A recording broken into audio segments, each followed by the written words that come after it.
వర్గంతో ఇంకో వర్గాల నుంచి గొడవ పెట్టిస్తున్నారు, దగ్గర నుండి గొడవలాడిస్తున్నారు, కొట్టిస్తున్నారు, వార్డులోని వర్గాలు క్రియేట్ చేస్తున్నారు. ఒక మీ మీద రోమర్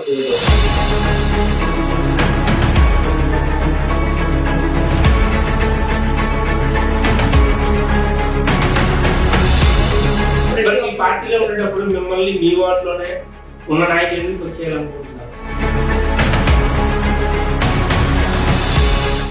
పొద్దున్న ఫ్యూచర్ లో ఇంకా వైసీపీ పార్టీ నిలబడుతుందా? ఇప్పుడు టీడీపీ ఈ ఎన్నికల్లో ఎంత పెద్ద విజయాన్ని చేకూరుతుందని, ఎంత పెద్ద విజయం సాధిస్తుందని మీరు అనుకున్నారు? అసలు అనుకున్నారు. ఎందుకంటే మీరు యాక్టివ్ గా పాలిటిక్స్ లో చేసిన వాళ్ళు, మీకు కూడా రాజకీయం పట్ల అవగాహన ఉంది రాష్ట్ర వ్యాప్తంగా. సో మీకేమైనా అనుకున్నారు? ఎప్పుడైనా ఎక్స్పెక్ట్ చేశారా? ఎక్స్పెక్ట్ చేశాను.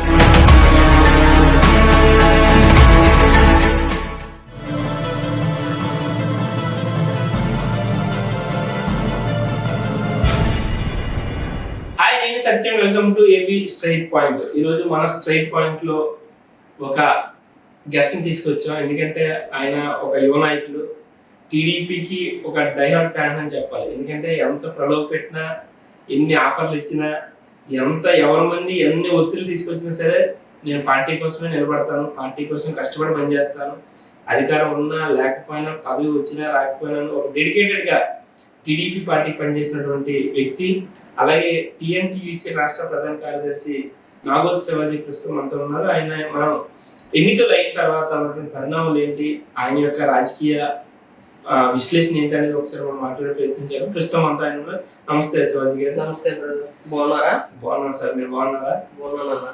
అంటే ఇప్పుడు ఎన్నికల వరకు శివాజీ ఒక ఎత్తు, ఎన్నికల తర్వాత అంటే మొన్న శాసనసభ ఎన్నికల తర్వాత ఒక ఎత్తుగా కనిపిస్తున్నారు. అంటే ప్రతిపక్షంలో ఉన్నాడు, మంచి యాక్టివ్ గా, మంచి ఫైర్ గా, మంచి ప్రజా సమస్యలను పోరాడినట్టు శివాజీ అధికారం చేపట్టిన తర్వాత కొంచెం డల్ అయినట్టు అనిపిస్తుంది. అదే లేదన్నా, అప్పుడు కూడా శివాజీ, ఇప్పుడు కూడా శివాజీ, రేపు పొద్దున్న కూడా అలాగే ఉంటాం. ప్రజల పక్షాన్ని నిలబడతాం, ప్రజల కోసమే మేము పోరాడడానికే ఉన్నాం. ఈ పార్టీని నమ్ముకొని, మన నాయకులు నమ్ముకొని ఉన్నామంటే అది మందికి ఏదో మంచి చేయాలన్న ఆలోచనతోనే వచ్చాం. ఇప్పుడు మరి ఇంకా నూతనంగా పార్టీ కూడా మొన్న గెలిచిన సందర్భంలో విద్యోత్సవాలు ఇవి చేసుకోవడం, అన్నా క్యాంటీన్లు ఓపెన్ చేసుకోవడం, ఇవి చాలా జరుగుతున్నాయి కదా. మొన్న ఫంక్షన్లు కూడా ఇవ్వడం జరిగింది.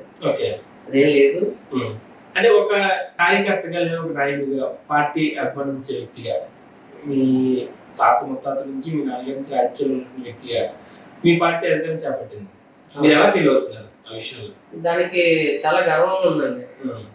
ఎందుకంటే మా నాన్నమ్మ గారు సిఐటి నుంచి సిపిఎంసి అందులో ఉండేవారు, కమ్యూనిస్టులు. తర్వాత మా నాన్నగారు, మా తాతలు, మా బాబాయిలు కానీ, మా పెద్దలు కానీ అందరూ కూడా టీడీపీ. మా పెద్దనాన్న కూడా లాస్ట్ టైం మన కార్పొరేట్ ఎలక్షన్ లో సైకిల్ కూడా ఎల్లో పెయింట్ వేసి మొత్తం వార్డు మొత్తం కూడా తిరిగితే ఆయన చాలా ఆనందం వ్యక్తం చేసిన గొడవ. అప్పుడు వైసీపీ పార్టీ ఉండేది కదా, నా పెన్షన్ తీసేస్తారు అని వ్యక్తాలు కూడా చేయడం కూడా జరిగింది. అలాంటి పార్టీ నుంచి, అలాంటి దీని నుంచి వచ్చిన వాళ్ళం మేము. ఈరోజు ఎవరో ఏదో చెప్పారన్నా, ఏదో అయ్యారన్నా బురద చల్లితే అది వాళ్ళ మీద తులుతుంది తప్ప, ఇప్పుడు మనం దారిలో నడిచినప్పుడు మనం రాయి ఎట్టి మనం విసిరామంటే అది మన మీద తులుతుంది తప్ప పక్కన మీద తుల్లదు. అది ఇప్పుడు టీడీపీ ఈ ఎన్నికల్లో ఎంత పెద్ద విజయాన్ని చేకూరుతుందని, ఎంత పెద్ద విజయం సాధిస్తుందని మీరు అనుకున్నారు? అసలు అనుకున్నాను. ఎందుకంటే మీరు యాక్టివ్ గా పాలిటిక్స్ లో చేసిన వాళ్ళు, మీకు కూడా రాజకీయం పట్ల అవగాహన ఉంది రాష్ట్ర వ్యాప్తంగా. సో మీకేమైనా అనుకున్నారు? ఎప్పుడైనా ఎక్స్పెక్ట్ చేశారా? ఎక్స్పెక్ట్ చేశాను. ఎందుకంటే రాష్ట్ర స్థాయిగా నేను యాక్చువల్ గా యూనియన్ లీడర్, అప్పుడు యూత్ లీడర్ నుంచి నేను వచ్చానండి, టిఎన్ఎస్ఎఫ్ నుంచి. అందుకు నాకు ప్రజలు నాడు ఏంటనేది, ప్రజలు ఏమనుకుంటున్నారు ఏంటనేది ముందు దాని మీద దృష్టి పెడతాను తప్ప నాకేదో పదవులు రావాలనో లేకపోతే ఏదో చెయ్యాలనో ఏదో చెందాలనో కాదు. ప్రజలు ఏ పక్షాన్ని ఉన్నారు, ఏం చేస్తే బాగుంటది, పార్టీ ఎలా బలోపేతం చేయాలన్న ఒక ఆలోచనలో ముందుకు వెళ్తాను. మొన్న కూడా టెక్కల నుంచి కుప్పం దాకా రాష్ట్ర వ్యాప్తంగా టీఎన్టీయూసీ బస్సు యాత్ర కూడా, కార్మిక చైతన్య యాత్ర అనే ఒక కార్యక్రమంలో నాది కూడా ఒక భాగస్వాముడిని మా రఘురామరాజు గారితో ప్రయాణించానండి 30 రోజులు. మా రఘురామరాజు గారు, ఓకే ఓకే. టిఎన్టీసీ రాష్ట్ర అధ్యక్షులు గొప్పమొక్కల రఘురామరాజు గారు. ఆయన మాకు ఏ ప్రతిదానికి కూడా తోడుండి నన్ను నడిపిస్తూ ఉంటారండి. ఆయనతో పాటు మేము 30 రోజులు ఏకదాటిగా ఇల్లు ఫ్యామిలీ ఎన్నికల ముందు ఆ టైంలో మేము కార్మికుల పక్షాన కార్మికులు ఎలా ఉన్నారు, ప్రజలు ఎలా ఉన్నారు, దాని పరిస్థితి ఎలా ఉంది, దాని విధానం ఎలా మాకు ఆల్రెడీ ఎప్పుడో ముందే తెలిసిపోయింది. మీరు Y75 అన్నారు కానీ 175 అన్నారు కానీ ఆల్రెడీ మాకు తెలిసిపోయింది అది. ఆడికి ఎన్ని వస్తాయి మనకి ఎన్ని వస్తాయి అని కూడా. ఈరోజు చాలా ఆనందంగా ఉంది. పార్టీ గెలిచింది. చంద్రబాబు నాయుడు గారు ఏ అసెంబ్లీలో ప్రమాణం చేశారో నేను మళ్ళీ ఈ గడప తొక్కాలంటే మళ్ళీ నేను గెలిచిన తర్వాత సీఎం అయిన తర్వాత అన్నారు. ఈ రోజు అది చూసేందుకు మాకు చాలా ఆనందంగా ఉందండి. అంటే ఇప్పుడు టీడీపీ కూటమి, ఇప్పుడు టీడీపీ బీజేపీ జనసేన కూటమిలో భాగంగా ఇంత పెద్ద మ్యాండేట్ వచ్చింది. సో వైసీపీ 11 సీట్లకే పరిమితం అయిపోవాల్సి వచ్చింది. ఆ 11 సీట్లకి పరిమితం అయిపోవడానికి కారణం ఏంటంటే మీకున్న అవగాహన ప్రకారంగా? నాకున్న కారణం ప్రకారంగా ఏంటంటే వైసీపీ వాళ్ళు ఎక్కువ పథకాలు ఇచ్చాము, ప్రతి ఓటు కూడా మాదే, అవ్వ తాతలు అందరిది కూడా మాదే. మేము వీళ్ళని బుద్ధిహీనం చేసిన యువతని గంజాయికి ఆ తర్వాత మద్యపానానికి ఇచ్చేసి వీళ్ళు ఎంత ఇచ్చేసినా ఓటు బట్టి మాకే పడుతుంది అని ఒక ఆలోచనలోని అప్పుడు పరిపాలించేవారు కదా బ్రిటిష్ పరిపాలన. ఆడు ఎంత కొట్టినా ఎంత చేసినా మాకే కొమ్ము కాస్తూ ఉంటాడు, మా కిందనే ఉంటారు అని ఒక ఆలోచనతో ఇదయ్యారు. ఈరోజు ఒక కూటమిగా తయారయ్యి మొత్తం నరేంద్ర మోడీ గారు కానీ, పవన్ కళ్యాణ్ గారు కానీ, అలాగే చంద్రబాబు నాయుడు మొత్తం అన్ని పార్టీలు కూడా ఏకమై ఇలాంటి జగన్మోహన్ రెడ్డిని తుడిచివేయాలి, తుడిచివేస్తేనే ఆంధ్ర రాష్ట్రం బాగుపడుతుంది అని ఒక ఆలోచనతో ఎంతో మంది యువత కానీ, కార్మికులు కానీ, పేద ప్రజలు కానీ ఎంతో మంది ఇబ్బందులు పడ్డారు. మీకు ఆల్రెడీ మీకు కూడా చాలా చోట్ల చూసుంటారు కదా, నిత్యావసర సరుకులు ఎంత అంబరానికి ఎక్కాయో ఏంటి అనేది మీరు తెలుసుకున్నారు కూడా. అంటే ఇప్పుడు రాజకీయంగా ఎన్నికలు జరుగుతుంటాయి, గెలుపోవడంలో సహజంగా జరుగుతుంటాయి. అంటే ఇప్పుడు ఈసారి టీడీపీ కూటమి పెడతారని చేపట్టింది, లాస్ట్ టైం వైసీపీ చేపట్టింది. రేపు పొద్దున్న ఫ్యూచర్ లో ఇంకా వైసీపీ పార్టీ నిలబడుతుందా? మళ్ళీ నిలబడదు, ఉంచుకొని మళ్ళీ ఏమన్నా ఉంచుకోవడానికి ఎక్కడ ఉందండి? ఇప్పుడు ప్రెసెంట్ చూస్తే ప్రతిపక్షమే లేని పరిస్థితి అయిపోయింది. ఓకే, అంటే ఇక్కడ ఇంకొక లాజిక్ ఉందండి. 23 సీట్లకు పరిమితం టీడీపీ కూడా ఒక అలాగే కామెంట్ చేశారు. సో మళ్ళీ టీడీపీ పుంజుకొని ఈరోజు మళ్ళీ అధికారం చేపట్టింది. సో అదే మాదిరిగానే మళ్ళీ వైసీపీ 11 సీట్లతో మళ్ళీ ప్రజా సమస్యలపై పోరాడి ప్రజల మన్ననలు పొంది మళ్ళీ రాబోయే ఎన్నికల్లో అధికారం చేపడతామని అంటున్నారు. వాళ్ళు అనుకుంటారండి. దీన్ని ఓడిపోవడానికి కారణం ఏంటంటే ముఖ్యం జగన్మోహన్ రెడ్డి. దీని కారణం అంతటి కూడా ఎందుకంటే జగన్మోహన్ రెడ్డి తాడేపల్లి ప్యాలెస్ కి కొన్ని ప్యాలెస్లకి అలా పరిమితం అయిపోయి బయటికి రాకుండా ప్రజలు పట్టించుకోకుండా బయటకు ఒకళ్ళు వచ్చినా కూడా బారికాట్లు పెట్టుకొని లేకపోతే చెట్లు కొట్టించడం ఇలాంటివి చాలా చేశాడు. అసలు బయటకు వచ్చి పేద ప్రజలు ఎలా ఉన్నారు ఏంటి, ప్రజావేదిక లాంటిది అది గవర్నమెంట్ కట్టిన ప్రజావేదికనే వాళ్ళంతలో వాళ్ళు కూర్చోరంటే అది అంతవరకు కరెక్ట్. ఒకసారి ఆలోచించండి. అంటే ప్రజలు కష్టమని ఏ రోజు కూడా మా దగ్గర రాకూడదు, మేము వాళ్ళ దగ్గరికి వెళ్ళి మేము చేయకూడదు. వాళ్ళు ప్రజలందరూ ఆంధ్ర రాష్ట్రంలో ప్రజలందరూ బానిసలు, నా కింద ఉండేవాళ్ళు, నా కాలు కింద ఉండేవాళ్ళు నాకు ఆలోచనతో చేశాడు. ఆ చేసిన ప్రకారమే ఈ రోజు అధికారంలో ఉండేటప్పుడే జగన్మోహన్ రెడ్డి రాలేనప్పుడు ప్రతిపక్షం ఇప్పుడు ప్రెసెంట్ ఓడిపోయిన తర్వాత ఏ రకంగా ప్రజల్లోకి వస్తారో ఒకసారి మీరు చెప్పండి. వాళ్ళ నాయకులైనా, వాళ్ళ మంత్రులైనా, వాళ్ళ ఎమ్మెల్యేలైనా, ఎంపీలైనా ఏ రోజైనా పిలిచి ఈ ఆంధ్ర రాష్ట్రం ఎలా ఉంది, దానికి ఏ రకంగా మనం భవిష్యత్తు ఇద్దాము, యువతకి ఎలా భవిష్యత్తు ఇద్దాము, దానికి ఏ రకంగా మనం ఒక స్ట్రక్చర్ అనేది చేసుకోవాలి కదా. మనం మన ఇంట్లో మనం ఉంటున్నాము అంటే దానికి అనుగుణంగా మన ఇంట్లోనే మన ఫ్యామిలీ వాళ్ళకి నిత్యావసర సరుకులు లేకపోతే దానికి ఉన్న విధానం ఇంట్లోనే ఏది తెచ్చేది పెడితే అది మనకి ఆటోమేటిక్ పెడతారు. అవ్వ ఎట్టదు అడుగు తినదో అంటే ఇప్పుడు ఎలా ఉందో అలాగా జగన్మోహన్ రెడ్డి మరి ఇంకా రాడు. వైసీపీ పార్టీ కూడా ఆల్రెడీ రాను కూడా మేము రానుకోవసరం లేదు, ప్రజలే రానుకోరు. ఎంతో మంది ముఖ్యమంత్రులు చూసింది, ప్రజలందరూ కూడా ఎంతో మంది చూశారు. కానీ ఈ రోజు మరి చూసుకొస్తుంటే జగన్మోహన్ రెడ్డి 5 ఏళ్లలోని ఎంత చిత్రహింసలు పెట్టాడో బ్రిటిష్ పరిపాలన గుర్తొచ్చిందంటే ఒకసారి ఆలోచించుకోండి.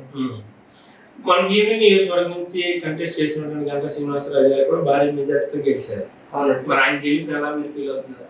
చాలా ఆనందంగా ఫీల్ అవుతున్నాను. ఆయన 2014లో ఇక్కడ పోటీ చేసి గెలుపొందినందుకు ఆయన ఎన్ని కార్యక్రమాలు చేసి ఎన్ని రోడ్లు వేసారో, ఎన్ని కాలువలు వేయించారో, లేకపోతే ఎంత అభివృద్ధి చేయించారో ఆ ధీటుగా ఇప్పుడు గంటా శ్రీనివాసరావు గారు మళ్ళీ అదే చేస్తారన్న ఒక ఆలోచనతోనే తెలుగుదేశం పార్టీ ఎప్పుడు కూడా పేదల పక్షాన ఉన్న ఒక పార్టీ అనే ఒక ఆలోచనతోని గంటా శ్రీనివాసరావు గారికి అధిక మెజార్టీ 2వ స్థానం ఆంధ్ర రాష్ట్రంలో స్టేట్ లో అనేసి చాలా గర్వంగా ఉందండి. ఆయన పక్షాన నాయకులు కూడా కార్యకర్తలు కూడా అంతే బలంగా మా నాయకుడు అన్నోడు మంచి వ్యక్తి అని వచ్చాడు అని ఒక ఆలోచనతోనే గెలుపొందించామండి. అంటే 1,00,000 మెజార్టీ అన్నారు, మరి ఎద్దులో ఉండిపోయింది సార్. జగన్మోహన్ రెడ్డి కూడా అన్నాడు 575 అని, మరి ఏమైంది? ఒకటి సార్, మేము దానికి ఆనుకునే మేము వెళ్ళాం. కానీ ఏదైనా స్టేట్ లో 2వ ర్యాంక్ అంటే చిన్న విషయమా చెప్పండి సార్?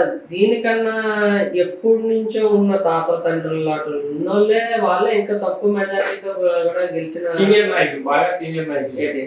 అలాంటిది మన గంటా శ్రీనివాసరావు గారు ఎంతో అభివృద్ధి చేశారు కాబట్టి రాష్ట్రానికి 2వ స్థానంలో ఉన్నారండి.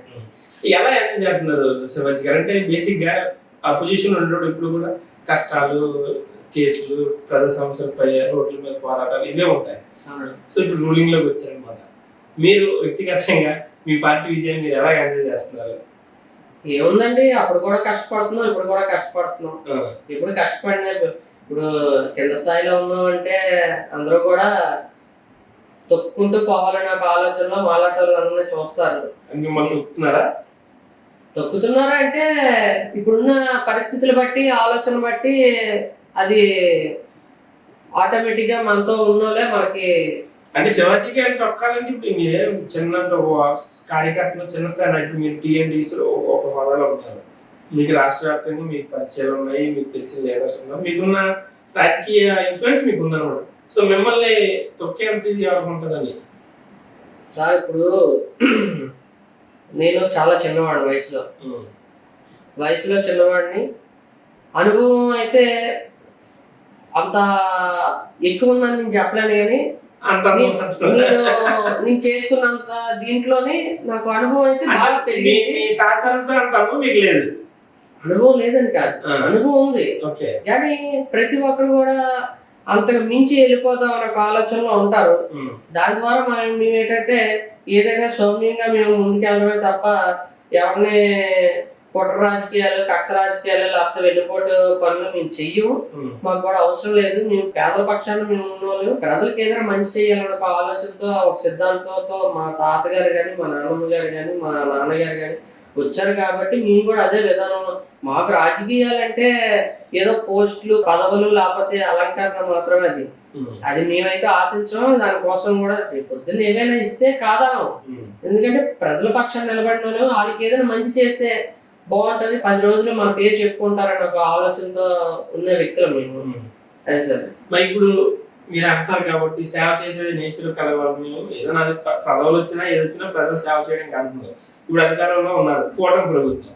సో మీకు ఒక నామినేటెడ్ పోస్ట్ ఆఫర్ చేస్తే మీరు ఏం కోరుకుంటారు? ఇప్పుడు ఆబ్వియస్లీ నామినేటెడ్ పోస్టులు వస్తుంటాయి, అధికారం పార్టీలో నామినేట్ పోస్టులు వస్తుంటాయి. ఇదంతటికీ కూడా చంద్రబాబు నాయుడు గారు, లోకేష్ గారు. నేనేమంటానంటే పవన్ కళ్యాణ్ ఉన్నారు, ఆయన కూటమిలో మెంబర్, ఆయనకి అదే నేను చెప్తున్నానండి.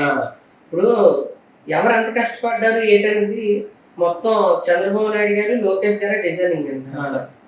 ఆయన ఎవరు ఎంత కష్టపడ్డారో వాళ్ళకి ఆటోమేటిక్ గా మనం అడగవసరం లేదు. ఈరోజు నాకు కూడా ముఖ్య ఆనందం ఏంటంటే నేను ఎక్కడో విశాఖపట్నంలో ఎక్కడో భీమిలిలో 7వ వార్డులో ఉన్న వ్యక్తిని రేపు పొద్దున్న ఏదైనా అవకాశం ఉంటుందని ఒక ఆలోచనతో నేను ఉన్నాడే. ఎందుకంటే ఎవరు గుర్తించినా గుర్తించకపోయినా చంద్రబాబు నాయుడు గారు, లోకేష్ గారు, పల్లా శ్రీని గారు, ఇక్కడ గంటా శ్రీనివాసరావు గారు మా స్థానిక నాయకులు గుర్తిస్తారని ఒక ఆలోచనతో ఉన్నానండి. అంటే ఇప్పుడు నేను ఎందుకు అడుగుతున్నాను, ఒక విషయం చిన్న మాట నేను చెప్పాను. కూటమిలోని పవన్ కళ్యాణ్ గారికి ఉప ముఖ్యమంత్రి ఇస్తారని ఎవరు అనుకోలేదు, ఆయన కూడా అనుకోలేదు. కానీ దానికి ఏంటంటే దానికి భిన్నత్వంగా చంద్రబాబు నాయుడు గారికి ఈక్వల్ గా ఉండాలనేసి చంద్రబాబు నాయుడు గారు ఆటోమేటిక్ గా ఆయన ప్రకటించారు. ఎందుకంటే కష్టకాలంలో పవన్ కళ్యాణ్ గారు జన సైనికులు ఎంత కష్టపడ్డారో ఈ రోజు పార్టీ గెలిచిందంటే కారణం కూడా వాళ్ళే. అందుకు అంటే జనసేన నాయకులు కారణమా? జనసేన కూటమి అదే అంటే పార్టీ గెలిచిందంటే కూటమి టోటల్. అందుకు వాళ్ళు ఏంటంటే మనకి అంత వాల్యూ ఇచ్చినప్పుడు మనం కూడా అంతే వాల్యూ ఇవ్వాలంటే చాలా మంది నాయకులు ఇప్పుడు ఉన్నారండి. జగన్మోహన్ రెడ్డి ఉన్నాడు, అన్ని పదవులు కూడా ఆయనదేనండి. ఆయన ఇలా బటన్ నొక్కితేనే ఏదైనా జరిగేది. ఆ మంత్రులు, హోంమంత్రులు, హోంశాఖ, ఇవన్నీ అన్ని శాఖలు కూడా ఆయన చేతిలోనే ఉంది. ఆయన ఏం నొక్కితే అదే. కానీ చంద్రబాబు నాయుడు గారు ఫాల్స్ అది కాదు. చంద్రబాబు నాయుడు గారు ఏంటంటే 10 మందికి మనం ఆదర్శంగా నిలబడాలి, మనకి మంచి చేసిన వాడికి మనం ఇంకా మంచి చేయాలి అని ఒక ఆలోచన సిద్ధాంతంతో పవన్ కళ్యాణ్ గారు అంత కష్టపడినందుకు పవన్ కళ్యాణ్ గారికి ఆ క్రెడిట్ దక్కింది.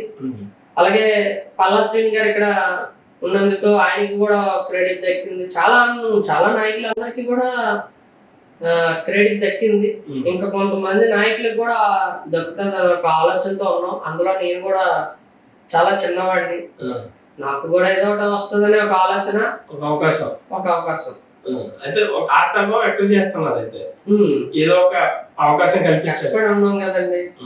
కష్టపడ్డాము, ర్యాలీలు చేసాము, ధర్నాలు చేసాము. అప్పుడు కూడా తొక్కేస్తారేమో మిమ్మల్ని.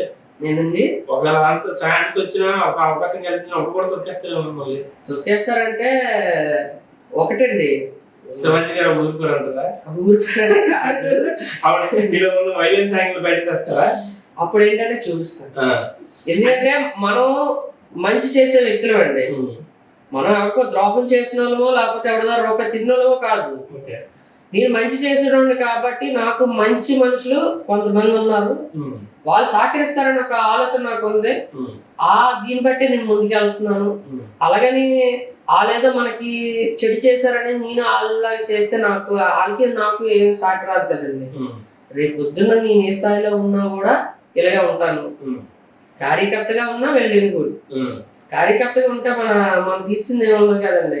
అప్పుడే పెట్టరు ఏ రాజకీయాలు ఉన్నా ఏమన్నా నాయకుడు అయితేనే కష్టం లేదు, కార్యకర్త అయితే ఇంకెవరైనా అంతే కదా. మరి ఎంత సౌమ్యాన్ని నేను ఎంత కాంబోయిన్ అని చెప్పినటువంటి నాగోల్ శివాజీ వార్డులో గ్రూప్ క్రియేట్ చేస్తున్నారు, ఒక వర్గంతో ఇంకో వర్గానికి గొడవ పెట్టిస్తున్నారు, దగ్గరుండి గొడవలాడిస్తున్నారు, కొట్టిస్తున్నారు, వార్డులోని వర్గాలు క్రియేట్ చేస్తున్నారు. ఒక మీ మీద రూమర్ క్రియేట్ అవుతుంది. అదంతా రూమర్ అండి. మీరేమంటున్నారు? వాస్తవం చెప్పాలంటే మాకు మా నాన్నగారి నుంచి మా నాన్నమ్మ దగ్గర నుంచి మాకు ఆటోమేటిక్ గా ఫాలోవర్స్ అయితే ఉన్నారండి. ఆ ఫాలోవర్స్ ని మేము అలాగా మేము ఎవరైనా ఇంటికి వస్తున్నారంటే ఆదుకునే తత్వమే కానీ వాళ్ళని చూసి కూడా మొహం చాటుకునే వ్యక్తులు అయితే కాదు. వాళ్ళ కోసం మేము ఏదైనా చేయడానికి అయితే సిద్ధంగా ఉన్నాం, వాళ్ళ కోసం మేము మంచి చేయడానికి ఆలోచనలో ఉన్నాం కాబట్టి మేము రేపు పొద్దున్న దేనికైనా రెడీగా ఉంటామండి. అది దీనికి వర్గాలు అంటే ఇప్పుడు ప్రతి నాయకుడికి ఫాలోవర్స్ అనే వాళ్ళు ఉంటారండి, ఉండకుండా ఉండరే. మీకు మీకు ఫాలోవర్స్ ఉన్నారండి, ఫాలోవర్స్ ఉన్నారు. మా ఇప్పుడు ప్రతి ఒక మంచి పని చేస్తున్నాం అంటే మన వెనకాల 10 మంది నడడానికి రెడీగా ఉంటారు. చెడ్డ పని చేస్తున్నాం అంటే ఎవడు రాడు, మన ఇంట్లో కూడా రాడు మనకి సపోర్ట్. మంచి పని చేస్తున్నాం అంటే ప్రతి ఒక్కరు వస్తారు. దానికి మనం వర్గాలు అనుకుంటే ఎలా అవుతుందండి? ఇప్పుడు గతంలో చిన్న మాట, చంద్రబాబు నాయుడు గారు అవని, లోకేష్ గారు అవని, లేకపోతే చాలా పెద్ద నాయకులు ఉన్నారు. ఇప్పుడు మా లోకల్లో కూడా చాలా పెద్ద నాయకులు ఉన్నారు. వాళ్ళ వెనకతలు కూడా గతంలో నా వయసు ఉండేటప్పుడే వాళ్ళు కూడా వచ్చి ఉంటారు. మరి అప్పట్లోని వాళ్ళు కూడా వాళ్ళ వెనకతలో మరి ఫాలోవర్స్ తిరిగారు. మరి అప్పట్లో మరి వాళ్ళ పెద్దలు కూడా ఏమైనా అప్పుడుండే సీనియారిటీ వీళ్ళు వర్గాలు రేపుతున్నారని అనుకుంటే ఈరోజు వీళ్ళు ఒక స్థాయికి వచ్చేవారు అంటారా? పేద ప్రజలకు ఏదైనా మంచి చేయాలనే ఒక ఆలోచన ఏమైనా వచ్చి ఉండేది అంటారా ఈ రోజు వాళ్ళకి ఏమైనా? అది తప్పండి. అది వాళ్ళు ఏంటంటే ఇప్పుడు దాకా నేనే వెళ్తున్నాను, రేపు పొద్దున్న నేనే వెళ్తాను ఒక ఆలోచనతో ఉండిపోతున్నారండి చాలా మంది. సీనియర్లందరికీ కూడా నేను చెప్పేది ఏంటంటే, వాళ్ళు మాలాంటి యూత్ ని ముందు తీసుకురావాలని ఒక ఆలోచన రావాలండి. ఎలా తీసుకొస్తారండి? ఎలా తీసుకొస్తారు? అలా ఇప్పుడు మీరున్నారు, ఇప్పుడు ఒక వార్డు కార్పొరేటర్ ఉన్నాడు, ఆ కార్పొరేటర్ పదవి మీరు అసలు మిమ్మల్ని ఎలా ఎంకరేజ్ చేస్తారండి? సార్ ఒకటి సార్, ప్రజల నుంచి ఎన్నుకోబడింది ప్రతి ఒక్కరికి హక్కు ఉంటుందండి. ప్రజాస్వామ్యం ఉండేటప్పుడు హక్కు ఉంటుంది. ఆ హక్కు ఉండేటప్పుడు నా స్థాయి ఏంటి, నా పరిమితి ఏంటి అనేది నేను ఆలోచించాలి. నువ్వు అభివృద్ధి చేస్తేనే కదా నీకు ఎవరైనా కూడా పట్టం కడతారు. ఇప్పుడు జగన్మోహన్ రెడ్డి ఎందుకు ఓడిపోయాడంటే దానికి సమాధానం ఏం చెప్తారు మీరు? పథకాలు ఎన్నో ఇచ్చాడు, ఎవరికి కావాలి? పేదవాళ్ళకి ఎలా ఉన్నామమ్మా అని అడిగింది వేరు, నీ ఇంటికి నేను ఒక 1000 రూపాయలు పంపించింది వేరు. మీరు రెండిట్లు ఏది కోరుకుంటారు?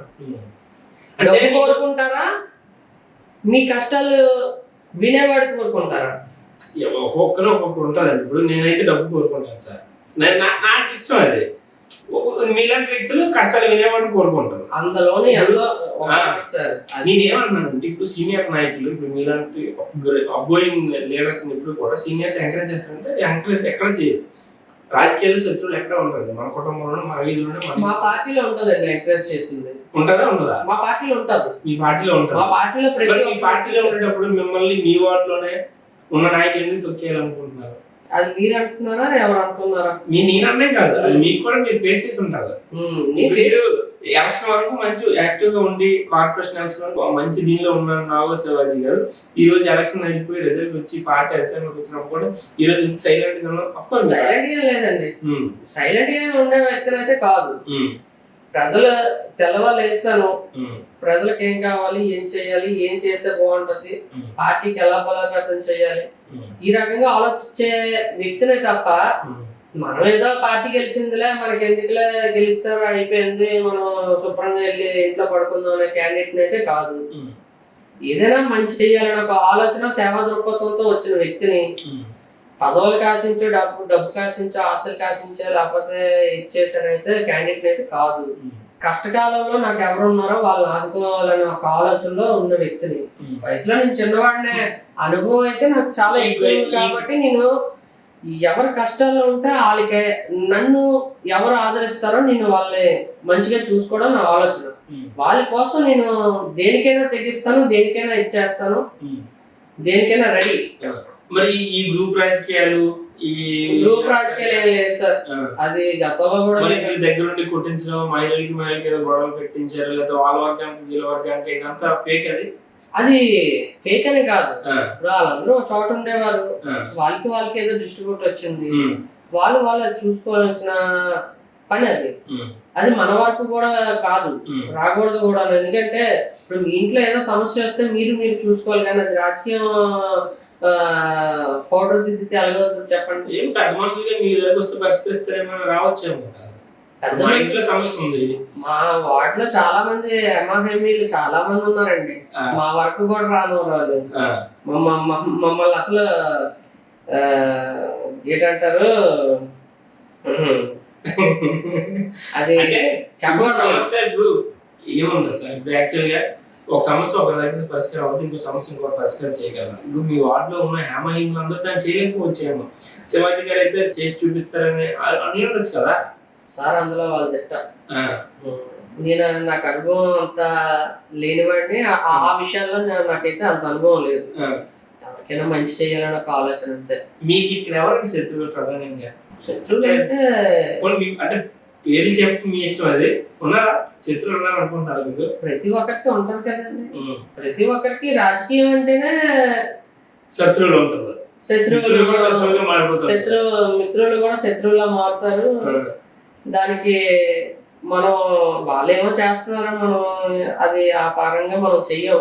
మనం ఏంటంటే నార్మల్ గా నా పని అయితే నేను చేసుకెళ్ళిపోతాను, దాన్ని వాళ్ళు అలసిగా తీసుకుంటున్నారు. దాన్ని అలసిగా తీసుకొని ఇదేం చేయట్లే, ఎన్నిసార్లు మాట్లాడినా ఇది ఇలాగే ఉంటాడు అనే ఒక ఆలోచనతోనే మనం శాంతియుతంగా ఉంటాం. ఆ శాంతియుతాన్ని కూడా దాన్ని వైలెన్స్ చేయాలని ఒక ఆలోచనలో ఉన్నారు. శాంతియుతంగా ఉంటే ఇలా ఉండేటప్పుడు వైలెన్స్ ఉంటే ఎలా ఉంటుందో ఒకసారి అర్థం చేసుకోండి. అది అంతవరకు తెచ్చుకోకూడదు అని నా ఆలోచన. అది ఎప్పుడు తీసుకొస్తారు బయటికి? రాకూడదు, అది రాదు కూడా, రాకూడదు రాదు కూడా, రాకూడదని ఆలోచిస్తున్నాను. ఓకే, వస్తే మాత్రం రేంజ్ లో ఉంటారు. అది నేను చెప్పకూడదు. అంటే జస్ట్ ఇమేజిన్ అన్నమాట. శివాజీ గారు వైలెన్స్ యాంగిల్ బయటికి నేను చెప్పను, చేసి చూపిస్తాను అంతే. ఓకే, అదే ఏదో అంటే చాలా మంది డైలాగులు అనుకుంటారేమో కానీ ఇప్పుడు నా పనితీరు ఎలా ఉందో రేపు పొద్దున అది కూడా అలాగే ఉంటది. అలాగని నాకు తెలిసినంత వరకు ఈ సొసైటీలో నేను తెలుసుకున్నది ఏంటంటే చిన్న వయసులో నుంచి కూడా ఎవరికైనా మంచి చేయాలి, ఆకలి ఉన్నోడికి అన్నం పెట్టాలి, మంచి చేయాలి, కష్టకాలంలో ఎవడున్నాడో ఆయన ఆదుకోవాలని ఒక ఆలోచన. ఈ ప్రజాస్వామ్యంలోకి ఎందుకు వస్తానండి? ఫస్ట్ ఆఫ్ ఆల్ చెప్పండి. అలా అయితే రౌడీ అవ్వచ్చు కదా, రాజకీయమే చేయాల్సిన అవసరం లేదు. రౌడీ అవ్వచ్చు, దందాలు చేయొచ్చు. అందులోని ఇంకా రాజకీయ నాయకులు ఉండేది కూడా ఇంకా రౌడీజంలో చాలా ఉంటుంది. వాస్తవం చెప్తున్నాను, మనం శాంతియుతంగా ఉండాలి, మంచి చేయాలి. నా ఆలోచన అయితే ఒకటి, మధురవాడ ఏరియాలో శివాజీ అనే మాట చెప్పగానే ఆడు మంచివాడు అని తెచ్చుకోవాలి. ఇప్పుడు దాకా తెచ్చుకున్నాను, రేపు స్థాయి కూడా అలాగే ఉంటుందండి. కానీ దాన్ని బోధ చల్లే ప్రయత్నం జరుగుతుంది సార్. మంచి చేసేవాడి మీద రాళ్ళు ఇస్తారు. చంద్రబాబు నాయుడు గారిని కూడా ఎన్నో మాటలన్నీ ఎన్నో బాధలు పెట్టి, వాళ్ళ సతీమణిని కూడా బాధలు పెట్టి, తెలుగుదేశం పార్టీ ఆఫీసుల మీద దాడులు చేసి, కార్యకర్తల మీద దాడులు చేసి చాలా మందికి ఆయన జైలుకి వెళ్ళాడంటే ఒకటి సార్, చివరికి జైల్లో కూడా పెట్టాల్సి. అదే సార్ చెప్తున్నాను. ఈరోజు ఆయన కష్టాలు పడి ఈరోజు మంచి వ్యక్తిగా వచ్చాడు. రేపొద్దున మనం కూడా సేమ్ అంతే సార్, అంతే, ఇంకే లేదు. కష్టాల్లో ఉండేటప్పుడు మనల్ని ఎవరు ఆదుకుంటారో ఈక్వల్ టు మీరైనా కూడా వాళ్ళని మంచిగా చూసుకోవడం నా ఆలోచన. నాకు ఆ రోజు ఏం లేకపోయినా పర్వాలేదు కానీ నేను వాళ్ళు మంచిగా చూద్దాం నాకు ఆలోచన. నేను సొసైటీకి నాయకులకి చెప్పదలుచుకుంది ఏంటంటే, వెన్నుపోటు రాజకీయాలు, దౌర్జన్యాలు, అక్రమాలు దయచేసి చేయకండి. మంచిగా శాంతియుతంగా చంద్రబాబు నాయుడు గారు ఆయనకి ఎన్ని వెన్నుపోట్లు ఎన్ని ఇబ్బందులు పెట్టారు ఈ 5 ఏళ్లలో మనం చాలా చూసాం. అలాగని ఆయన జగన్మోహన్ రెడ్డి రెచ్చిపోయాడని ఈరోజు రెచ్చిపోతే దానికి ఏం వాల్యూ ఉంటుంది? ఆయనకి ఈయనకి ఏం తేడా ఉంటుంది? నేను కూడా ఒకటే. అంటే శివాజీ గారు కూడా రాజకీయాల్లో వెన్నుపోట్లు, అవమానాలు అన్ని భరిస్తున్నాను, లేదంటే తొక్కేయడాలు, లేదంటే అన్ని భరిస్తున్నాను, ఇవన్నీ భరిస్తున్నారు. కానీ ఏదో రోజు మాత్రం దీని అందరికీ కూడా తిరిగి వడ్డీతో సహా చెల్లిస్తారు. మరి చెల్లించాలి కదండి. చెప్పండి, మీరు అదే నేను అదే అడుగుతాను, మీరు కాన్ఫిడెంట్ చెప్పండి, వడ్డీతో సహా చెల్లిస్తారు, నా టైం వస్తుంది అంటారు, అంతే కదా? అంతే, వాస్తవం. రెడీగా ఉండండి బాబు అందరూ. ఎందుకంటే ఇప్పుడు బేసిక్ గా రాజకీయాల్లో కూడా చాలా మందికి పేషెన్స్, సమయం అంతా పాటిస్తుంటారు. కానీ ఏదో టైంలో ఖచ్చితంగా ఆ అగ్రెసివ్నెస్ కానీ, లేదంటే కోపం కానీ అది బయట పడుతూ ఉంటుంది, ఆవేశం కానీ, లేదంటే ఏమంటుంది ఒక ఎమోషన్ కానీ. సో మీరన్నా సరే స్టేజ్ వరకు సార్ చిన్న మాట, ఒక సర్కస్ మ్యాన్ కూడా రింగ్ తిప్పినంత వరకు తిప్పుతాడు. అందులో కోతులు ఆడిస్తాడు, సింహాన్ని ఆడిస్తాడు, పావురాన్ని ఆడిస్తాడు, అనేకమే. అది ఆడేమనుకుంటాడు అంటే నేను ఎంతవరకు తిప్పుతానో అంతవరకు తిరిగితే అనుకుంటాడు. కానీ వాటికి ఉన్న పేషెన్స్ ఆటోమేటిక్ గా ఒక్కసారి ఆ ఉన్న బాధనంతా కూడా ఒకసారి రెక్టిఫై చేసేస్తాయి. అప్పుడు ఆడు తెలుసుకుంటాడు ఆడు తప్పని. ఇది కూడా సేమ్ అంతే, తిరగబడే పరిస్థితి వస్తుందని నాకు అర్థం అవుతుంది పక్కాగా. తెచ్చుకోకూడదని నా ఆలోచన. అర్థమైంది. అంటే ఆ సర్కస్ తిప్పినంత తిప్పాలి కానీ మరీ ఎక్కువ తిప్పకూడదు. తిప్పితే ఉందని ఆడికి తిప్పేస్తాయి తర్వాత. అంతే సార్, ఎవరికైనా మంచి చేసిన వాడిని సార్ నేను. వార్డులో కానీ, నియోజకవర్గంలో కానీ, జిల్లాలో కానీ, రాష్ట్రంలో కానీ, ఎక్కడ వెళ్ళినా కూడా నాకు పెద్ద వ్యక్తులతో మంచి సంబంధాలు ఉన్నాయి. వాళ్ళు నాకు, నేను మంచి చేసేవాడిని కాబట్టి వాళ్ళు నాకు సపోర్ట్ ఇస్తున్నారు, రేపు పొద్దున కూడా సపోర్ట్ ఇస్తారు. ఎవరు చూసినా చూడకపోయినా మా ఎమ్మెల్యే గారు గంటా శ్రీనివాసరావు గారు ఉన్నారు, మా క్లాస్ చంద్రబాబు నాయుడు గారు, లోకేష్ గారు, మా పల్లా శ్రేణి గారు, మా టిఎన్టీసీ అధ్యక్షులు. ఓకే. మేము ఏం కార్యక్రమాలు చేసాం, ఎంత కష్టపడ్డాం, ఎన్ని బాధలు పడ్డాం, ఎన్ని అవసరాలు అయ్యాయి, ఎన్ని దెబ్బలకి తట్టుకున్నామని కూడా వాళ్ళకి తెలుసు. వాళ్ళు కంపల్సరిగా కష్టపడేవాడికి గుర్తింపు ఇస్తారనే తెలుగుదేశం పార్టీలో ఒక నమ్మకం ఉంది. ఆ నమ్మకాన్ని ఇప్పుడు ప్రజెంట్ చాలా మంది నాయకుల్లో మేము చూస్తున్నాం కాబట్టి మాకు కూడా మంచి అవకాశం ఉంటుందని తెలియజేసుకుంటున్నాం. అయితే అనుకున్నట్టుగా అయితే మొత్తం రాజకీయాలు దూరంగానో లేకపోతే రాజకీయాలు విడిచిపెట్టే ఎప్పటికీ ఉండదు సార్, నేను చచ్చిపోయినంత వరకు. ఇది ఈ రోజు పబ్లిక్ మీ ద్వారా నేను తెలియజేస్తుంది ఏంటంటే పదవులన్నీ శాశ్వతం, అది ఓన్లీ అలంకరణ మాత్రమే. మనం ఏం చేయాలంటే ఒక కార్యకర్తకైనా కూడా మంచి పనులు చేయొచ్చు, దానికైనా నేను సిద్ధం. మీ రాజకీయ కార్యాచరణ ఎట్లా ఉండబోతున్నాను ఫ్యూచర్ ఇప్పుడు? అది దానికి అనుగుణంగా ఉంటది కదా సార్, మనం ఎలా చెప్పగలం. అంటే నేనేమనుకుంటున్నానంటే శివాజీ గారు ఈ 5 ఏళ్ల టెన్యూర్ లో ఒక మంచి నాయకులు అవబోతున్నారు, ప్రజలకు సేవ చేసే అవకాశం రాబోతుందని నేను ఎక్స్పెక్ట్ చేస్తున్నాను. అంత అవకాశం వస్తే మీ ద్వారా చాలా థ్యాంక్స్ సార్. ఎందుకంటే నిరంతరం ప్రజల కోసం మనం తపోహ పడేవాళ్ళం, వాళ్ళకి మంచి చేస్తే బాగుంటుంది అని ఒక ఆలోచనతో ఉన్నాను. మనల్ని రేపు పొద్దున్న ఒక ఆదర్శంగా తీసుకోవాలని ఒక ఆలోచన విధానంతో ఉన్నవాడిని. మీరు ఇప్పుడు చాలా మంది కార్యకర్తలు ఉన్నారంటే వాళ్ళ నాయకులు చేయాలని ఒక ఆలోచన నాకు. ఫస్ట్ ఆఫ్ ఆల్ నేను ఒక నాయకుడిని కదా, నేను అక్కడ ఏం చెప్తే అలా చేయాలని ఒక ఆలోచన కాదు. ప్రతి ఒక్కరికి కూడా నా అన్నోళ్ళు ఎవరున్నారో సపోర్టర్లు వాళ్ళకి పరిచయం చేస్తాను. నన్ను మించి కూడా కొంతమంది చాలా మందికి అలాగే చేశాను. దాన్ని వాళ్ళు ఏం చేశారంటే దాన్ని అనువుగా తీసుకొని మించి వెళ్ళిపోయే. రాజకీయాల్లో ఇవన్నీ కూడా జరుగుతూ ఉంటాయి, అప్ అండ్ డౌన్స్ ఉంటూ ఉంటాయి, వెన్నుపోట్లు వెనుకోట్లు ముందు పోట్లు ఇవన్నీ కూడా ఉంటాయి. అవన్నీ మీరు చూసారు, మేము జర్నలిస్ట్ గా మేము చూస్తుంటాం. ఎనీహో మీ యొక్క రాజకీయ ఫ్యూచర్ బ్రైట్నెస్ గా ఉండాలని, మీరు అనుకున్నట్టుగా ప్రజలకు సేవ చేసే అవకాశం మీ పార్టీ మీకు కల్పించాలని మనస్ఫూర్తిగా కోరుకుంటూ, మీకు మంచి నామినేట్ పోస్ట్ రావాలని నేను మనస్ఫూర్తిగా కోరుకుంటున్నాను. మళ్ళీ మీకు ఆ పోస్ట్ వచ్చిన మళ్ళీ మీతో అప్రోచ్ చేయాలని మనస్ఫూర్తిగా కోరుకుంటున్నాను. శివాజీ గారు థ్యాంక్ యూ. మీ యొక్క అమూల్యమైన టైం మాతో పంచుకున్నాను. ఇది ఇవాళ స్టేట్ పాయింట్. వచ్చే వారం ఇంకో అతిథితో కలుద్దాం. అంతవరకు సెలవు, నమస్తే.